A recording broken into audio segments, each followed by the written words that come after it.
আসসালামু আলাইকুম ওরহমতুল্লাহ। Hello honourable audience. আরবি 29টি হরফের মধ্যে 3টি হরফের উচ্চারণ প্র্যাকটিক্যালভাবে দেখিয়ে না দিলে প্রপারলি উচ্চারণ শেখা যায় না। সেই 3টি হরফের মধ্যে প্রথম হরফটি হলো ফা। ফা আমরা বলি সা। যদি এভাবে করে সা বলি সা, তাহলে এটার উচ্চারণ শুদ্ধ হয়নি। এই সা হরফটিকে যদি আপনি এভাবে বলতে পারেন ফ্যা, জিহ্বাটাকে সামনের উপরের 2 দাঁতের আগার সাথে লাগাতে হবে। দেখুন আমি কোথায় লাগাচ্ছি। ফ্যা, জিহ্বার আগা, এই আগাটাকে এই সামনের উপরের দাঁতে লাগাতে হবে। এখানে দেখুন ফ্যা, আগে লাগাতে হবে তারপরে বলতে হবে, লাগানোর পরে উচ্চারণ করতে হবে। এভাবে দেখুন আমি কিভাবে উচ্চারণ করছি।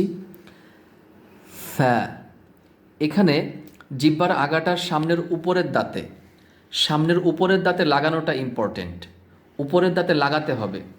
উপরের দাঁতে লাগানোর পরে সাউন্ড বা আওয়াজ বের হোক বা না হোক, এখানে লাগানোটা ইম্পর্টেন্ট। এখানে অবশ্যই লাগাতে হবে, লাগানোর পরে সাউন্ড বের করতে হবে বা আওয়াজ করতে হবে। এভাবে দেখুন আগে আমি লাগাচ্ছি, খেয়াল করুন।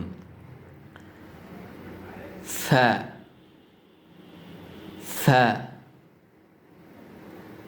ফ্যা, ফ্যা। আরেকটি হরফ রয়েছে, যে হরফটি দেখতে হয় যে কিভাবে উচ্চারণ করতে হয়। জাল, আমরা বলি জাল। যদি আপনি জাল বলেন তাহলে উচ্চারণটি সঠিক হয়নি বা কারেক্ট হয়নি। যদি আপনি জাল হরফটিকে সহি শুদ্ধ করে উচ্চারণ করতে চান তাহলে অবশ্যই আপনাকে জিহ্বার আগাটা উপরের দাঁতে লাগাতে হবে। দেখুন আমি লাগাচ্ছি, লাগানোর পরে বলবো জাল, জাল। আরেকটি হরফ রয়েছে, সেটি হলো আমরা বলি জ।